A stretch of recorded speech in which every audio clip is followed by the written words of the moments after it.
Om Shanti. Good morning.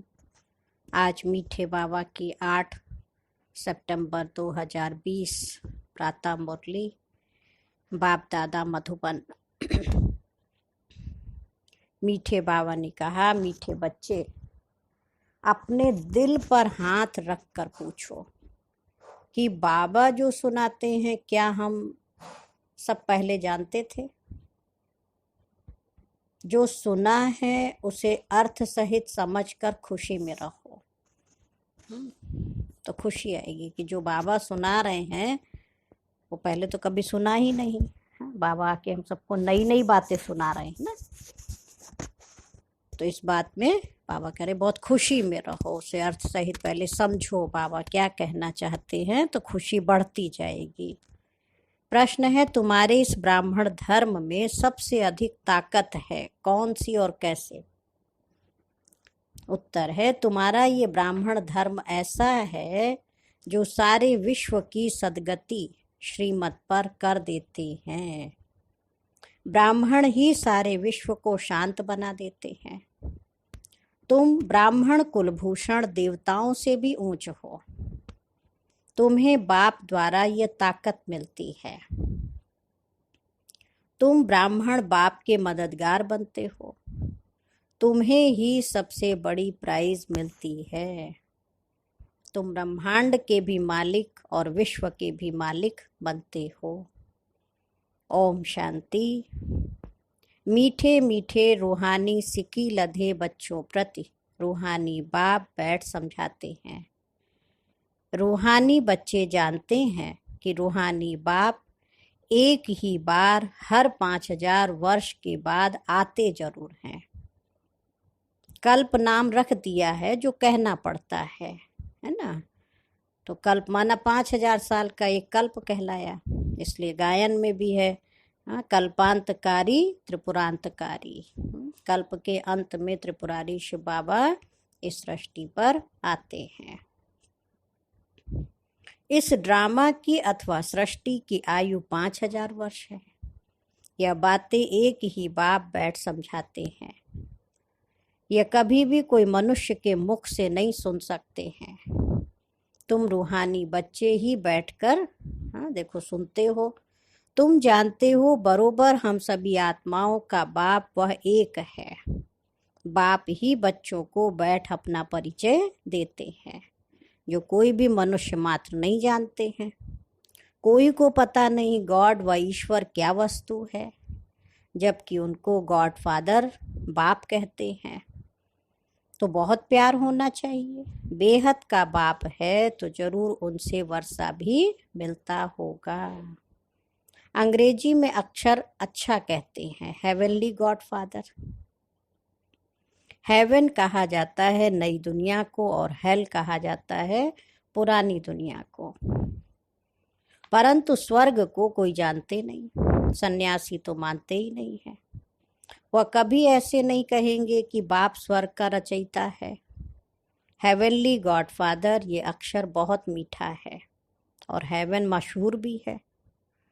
तुम बच्चों की बुद्धि में हेवन और हेल का सारा चक्र सृष्टि के आदि मध्य अंत का बुद्धि में फिरता है। जो जो सर्विसेबल हैं सभी तो एक रस सर्विसेबल नहीं बनते। तुम अपनी राजधानी स्थापन कर रहे हो फिर से। तुम कहेंगे हम रूहानी बच्चे बाप की श्रेष्ठ ते श्रेष्ठ मत पर चल रहे हैं। ऊंच ते ऊंच बाप की ही श्रीमत है। श्रीमद् भगवद गीता भी गाई हुई है। ये है पहले नंबर का शास्त्र। बाप का नाम सुनने से ही झट वर्षा याद आ जाता है। यह दुनिया में कोई भी नहीं जानते कि गॉड फादर से क्या मिलता है। अक्षर कहते हैं प्राचीन योग, परंतु समझते नहीं कि प्राचीन योग किसने सिखलाया। वो तो कृष्ण ही कहेंगे, क्योंकि गीता में कृष्ण का नाम डाल दिया है। अभी तुम समझते हो बाप ने ही राजयोग सिखाया, जिससे सब मुक्ति जीवन मुक्ति को पाते हैं। ये भी समझते हो कि भारत में ही शिव बाबा आया था। उनकी जयंती भी मनाते हैं। परंतु गीता में नाम गुम होने से महिमा भी गुम हो गई है। नाम बच्चे का रख दिया पिता की जगह, तो महिमा ही गुम कर दिया शिव बाबा की। जिससे सारी दुनिया को सुख शांति मिलती है, उस बाप को ही भूल गए हैं। इनको कहा ही जाता है एकज भूल का नाटक। बड़े ते बड़ी भूल यह है जो बाप को ही नहीं जानते। कभी कहते वो नाम रूप से न्यारा है, न नाम है न रूप है।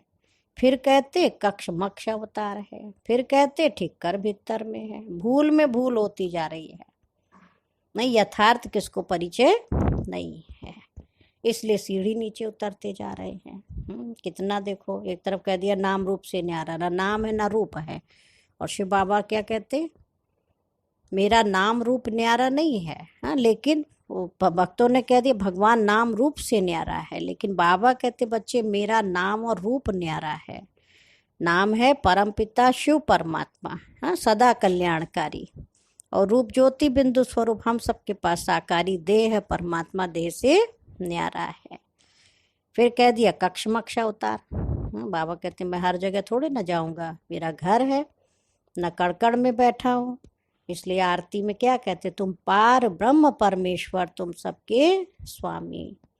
फिर एक तरफ कहेंगे जब जब अधर्म बढ़ेगा तब तब मैं आऊँगा। हाँ, तो बहुत सारी भ्रांतियाँ हैं। तो बाबा ने आके स्पष्ट बताया कि शिव बाबा कब आते, जब अति अधर्म बढ़ता है तब साधारण वृद्ध तन का आधार शिव बाबा लेते हैं।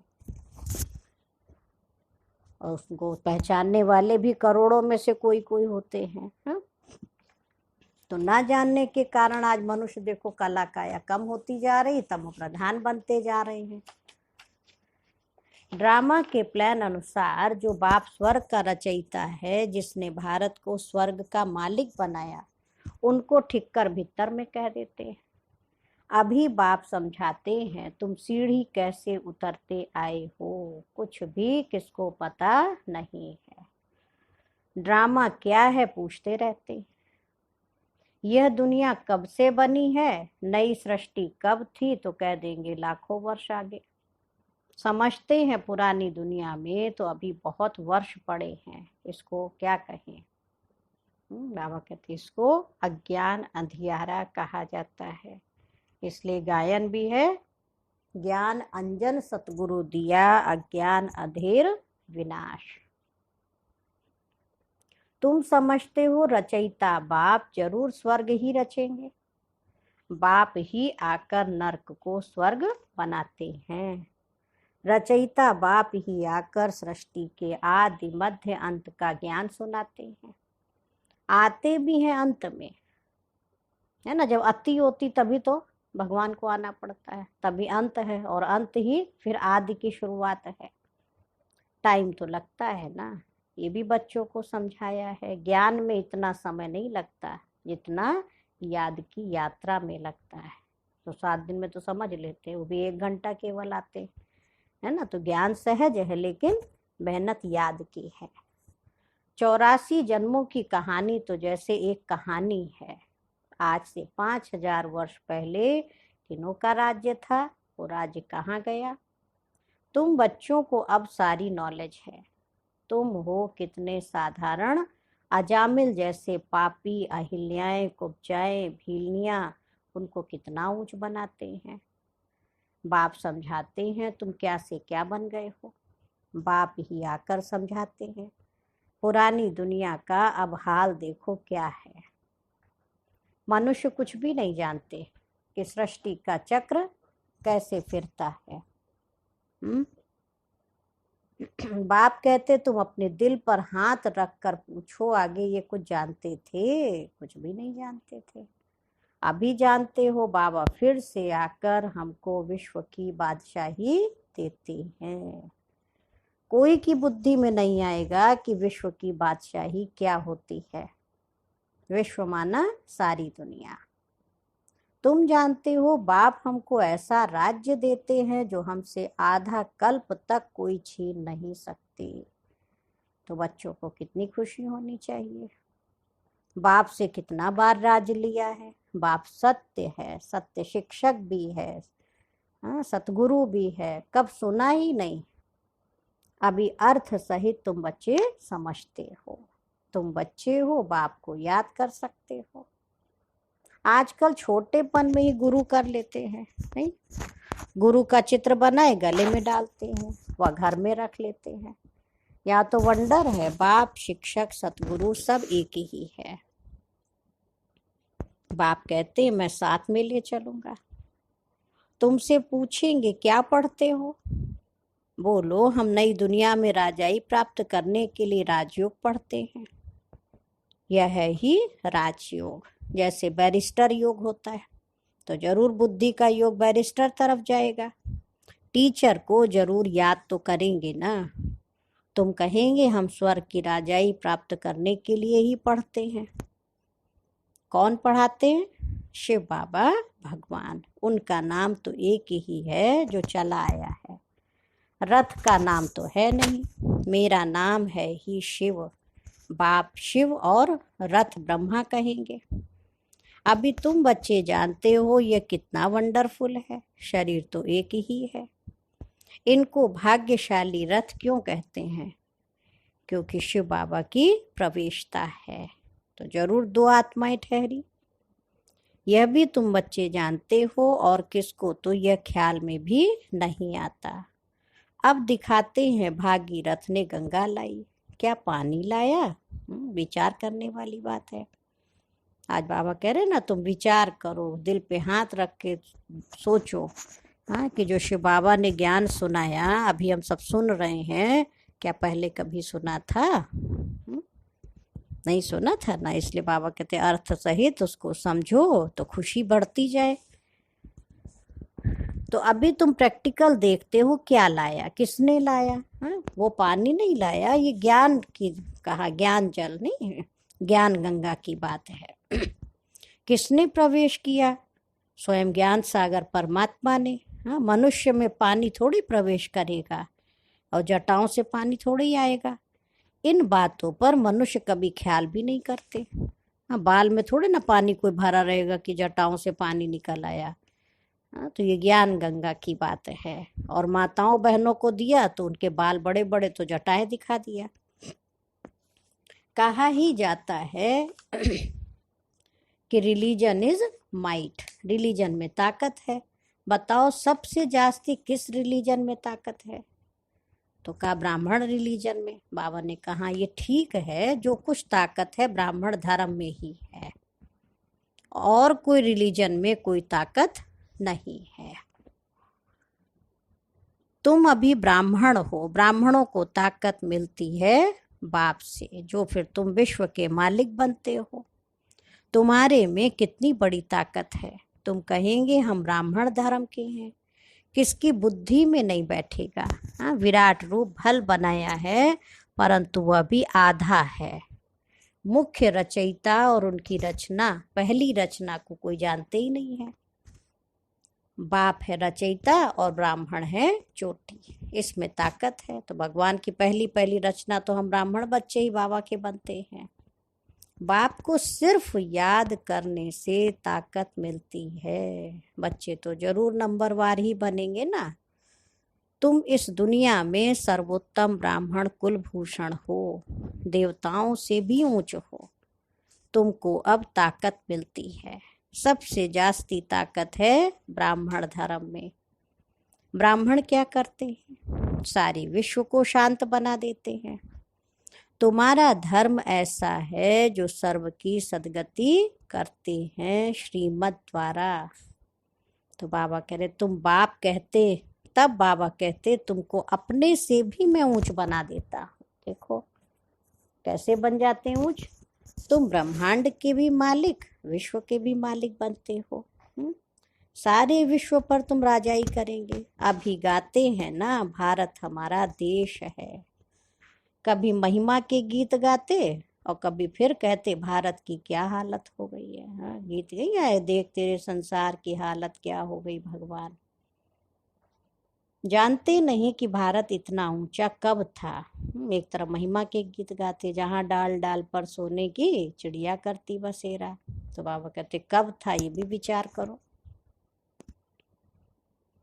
मनुष्य तो समझते हैं स्वर्ग अथवा नर्क यहाँ ही है, जिसको धन मोटर आदि है वो स्वर्ग में है। ये नहीं समझते स्वर्ग कहा ही जाता है नई दुनिया को, यहाँ सब कुछ सीखना है। साइंस का हुनर भी फिर वहाँ काम में आता है, ये साइंस भी वहाँ सुख देती है। यहाँ तो इन सब से है अल्पकाल का सुख, और वहाँ तुम बच्चों के लिए है स्थायी सुख हो जाएगा, है ना, परमानेंट वहाँ सुख होगा। यहाँ सब सीखना है जो फिर संस्कार ले जाएंगे। कोई नई आत्माएं नहीं आएंगी जो सीखेंगे, यहाँ के बच्चे ही साइंस सीखकर वहाँ चलते हैं। बाबा ने कहा बहुत होशियार हो जाएंगे, सब संस्कार ले जाएंगे, फिर वहाँ काम में आएंगे। अभी है अल्पकाल का सुख, फिर ये बॉम्ब आदि ही सबको खलास कर देंगे। मौत के बिगर शांति का राज्य कैसे हो? यहाँ तो अशांति का राज्य है। ये भी तुम्हारे में नंबरवार हैं जो समझते हैं कि हम पहले पहले अपने घर जाएंगे फिर सुखधाम में आएंगे। सुख में बाप तो आते ही नहीं। बाप कहते मुझे भी वानप्रस्थ रथ चाहिए ना। भक्ति मार्ग में भी सबकी कामनाएं पूरी करता आया हूँ। संदेशियों को भी दिखाया है कैसे भक्त लोग तपस्या पूजा आदि करते हैं। देवियों को सजाए पूजा आदि करके फिर क्या कर देते, समुद्र में डुबो देते हैं। कितना खर्चा होता है। पूछो ये सब क्यों करते हो, कब से शुरू हुआ? कहेंगे परंपरा से चला आया। कितना भटकते रहते हैं, ये भी सब ड्रामा है।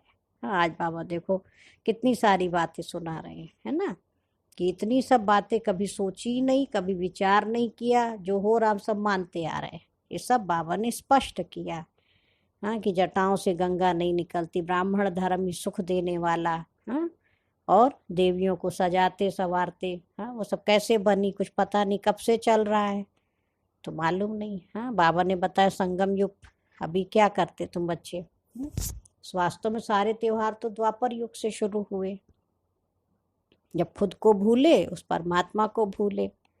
तो बाबा बार बार बच्चों को समझाते हैं हम तुमको बहुत मीठा बनाने आए हैं।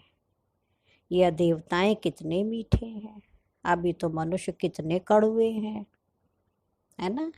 कहाँ देवताओं का स्वभाव, कहाँ आज मनुष्यों का स्वभाव। जिन्होंने बाप को बहुत मदद की थी उन्हों की पूजा करते रहते हैं। तुम्हारी भी पूजा होती है, पद भी तुम ऊंच प्राप्त करते हो। बाप खुद कहते हैं मैं तुमको अपने से भी ऊंच बनाता हूँ। ऊंच ते ऊंच भगवान की है श्रीमत, कृष्ण की तो नहीं कहेंगे। गीता में भी श्रीमत मशहूर है। कृष्ण तो इस समय बाप से वर्षा ले रहे हैं। कृष्ण की आत्मा के रथ में बाप ने प्रवेश किया है। कृष्ण की आत्मा जो कलयुग के अंत में ब्रह्मा बनी, उस तन में शिव बाबा ने प्रवेश किया। कितनी वंडरफुल बातें हैं। आज बाबा क्या कह रहे हैं, सब बातें सोचो विचार करो, हाँ, खुशी आए। कभी किसकी बुद्धि में नहीं आएगा। समझने वालों को भी समझाने में बड़ी मेहनत लगती है। खुद समझ लिया है लेकिन दूसरों को समझाने में बहुत मेहनत लगती है। बाप कितना अच्छी रीति बच्चों को समझाते हैं। बाबा लिखते हैं सर्वोत्तम ब्रह्मा मुख वंशावली ब्राह्मण। तुम ऊंच सर्विस करते हो तो ये प्राइज मिलती है। तुम बाप के मददगार बनते हो तो सबको प्राइज मिलती है नंबरवार पुरुषार्थ अनुसार। तुम्हारे में भी बड़ी ताकत है। तुम मनुष्य को स्वर्ग का मालिक बना सकते हो। तो बाबा कह रहे तुम रूहानी सेना हो। तुम ये बैज नहीं लगाएंगे तो मनुष्य कैसे समझेंगे ये भी रूहानी मिलिट्री है। तो बैज तो जरूरी है ना। मिलिट्री वालों को हमेशा बैज लगा हुआ होता है। शिव बाबा है नई दुनिया का रचयिता। वहाँ इन देवताओं का राज्य था, अब नहीं है। फिर बाबा कहते मन मना भव, देह सहित सब संबंध छोड़ मामेकम याद करो। तो कृष्ण की डिनाइस्टी में आ जाएंगे, इसमें लज्जा की तो बात ही नहीं है। बाप की याद रहेगी। बाप इनके लिए भी बताते हैं, हाँ, ब्रह्मा बाबा के लिए विश्व बाबा बताते। ये नारायण की पूजा करते थे, नारायण की मूर्ति साथ में रहती थी, चलते फिरते उनको देखते थे। अभी तुम बच्चों को ज्ञान है तो बैज तो जरूर लगा रहना चाहिए। तुम हो नर को नारायण बनाने वाले, राजयोग भी तुम ही सिखलाते हो, नर से नारायण बनाने की सर्विस करते हो। अपने को देखना है, हमारे में कोई अवगुण तो नहीं है। तुम बच्चे बाप दादा के पास आते हो, बाप है शिव बाबा, दादा है उनका रथ। बाप जरूर रथ द्वारा ही मिलेंगे ना। बाप के पास आते हैं रिफ्रेश होने, सम्मुख बैठने से याद पड़ती है, हाँ, बाबा आया है ले जाने के लिए। तो बाप सम्मुख बैठे हैं तो जास्ती याद आनी चाहिए। अपनी याद की यात्रा को वहाँ भी तुम रोज बढ़ा सकते हो। मधुबन में भी आते हैं, देखो याद करते, बाबा कह रहे घर में भी बढ़ा सकते हो। तो जहाँ भी रहे चलते फिरते शिव बाबा को बुद्धि से याद करना। अच्छा, मीठे मीठे सिक्के लधे बच्चों प्रति माता पिता बाप दादा का याद प्यार और गुड मॉर्निंग। रूहानी बाप की रूहानी बच्चों को नमस्ते। हम रूहानी बच्चों की रूहानी माता पिता बाप दादा को याद प्यार नमस्ते और गुड मॉर्निंग। शुक्रिया बाबा, शुक्रिया, बेहद दिल से शुक्रिया। धारणा के लिए मुख्य सार है, फर्स्ट पॉइंट है अपने को देखना है कि हमारे में कोई अवगुण तो नहीं है। जैसे देवताएं मीठे हैं, ऐसा मीठा बना हूं, अपनी चेकिंग खुद ही करना। सेकंड पॉइंट है बाप की श्रेष्ठ ते श्रेष्ठ मत पर चल अपनी राजधानी स्थापन करनी है। सर्विसेबल बनने के लिए सृष्टि के आदि मध्य अंत का, हेवन और हेल का ज्ञान बुद्धि में फिराना है। और आज का वरदान है श्रेष्ठ भावना के आधार से सर्व को शांति शक्ति की किरणें देने वाले विश्व कल्याणकारी भव। श्रेष्ठ भावना के आधार से सर्व को शांति शक्ति की किरणें देने वाले विश्व कल्याणकारी भव। जैसे बाप के संकल्प व बोल में, नयनों में सदा ही कल्याण की भावना व कामना है, ऐसे आप बच्चों के संकल्प में विश्व कल्याण की भावना व कामना भरी हुई हो। कोई भी कार्य करते विश्व की सर्व आत्माएं इमर्ज हो। मास्टर ज्ञान सूर्य बन शुभ भावना व श्रेष्ठ कामना के आधार से शांति व शक्ति की किरणें देते रहो, तब कहेंगे विश्व कल्याणकारी।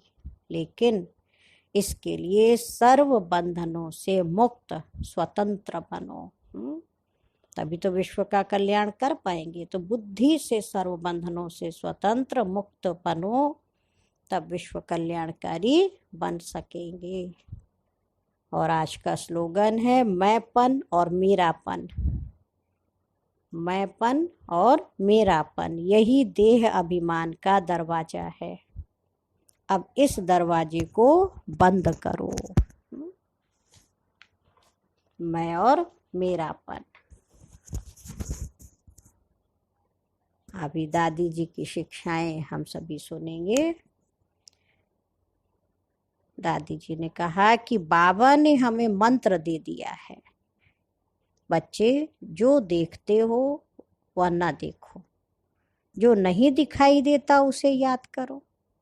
भिन्न भिन्न संस्कार तो कर्मों के हिसाब किताब हैं। मुझे कर्मों का खाता चुकतू करना है, ना कि बनाना है। मैं सब हिसाब किताब चुकतू करने, कर्मातीत बनने के लिए बैठी हूँ। फिर मैं किसी भी संस्कारोवश अपना हिसाब किताब क्यों बनाऊं? नेक्स्ट है, हम योगियों के सभी संबंध एक से हैं। एक से ही हमारा नाता है, एक से ही हमारा रिश्ता है, एक के हम हैं। एक ने ही हमें अपना बनाया। वंडर ये है कि वह एक हर एक का है ना। हर एक के सारे संबंध उनसे हैं। ये एक ही सब बच्चों का सर्व संबंधी है। इसलिए हम सभी वन है, वननेस है, 2-3 नहीं। हम सभी इस राजयोगी जीवन के नियम और मर्यादाएं भी एक जैसी हैं। हम सब एक ढांचे में पले हुए बच्चे हैं। बाबा ने हमें मंत्र दिया है, एक मत, एक रस और एका नामी। श्रीमत है हमारी मुरली। मुरली ही हमारी पढ़ाई अथवा धारणा है। जहाँ एक मत है वहाँ द्वैत नहीं, द्वेष नहीं, राग नहीं, ना कोई भेद है, ना कोई झगड़े। हम सब के बीच में एक बाबा है, इसलिए कभी दो मतें हो नहीं सकती। तो जहाँ एक मत है तो वहाँ लड़ाई झगड़ा होने की बात ही नहीं है। अच्छा, ओम शांति, ओम शांति, ओम शांति।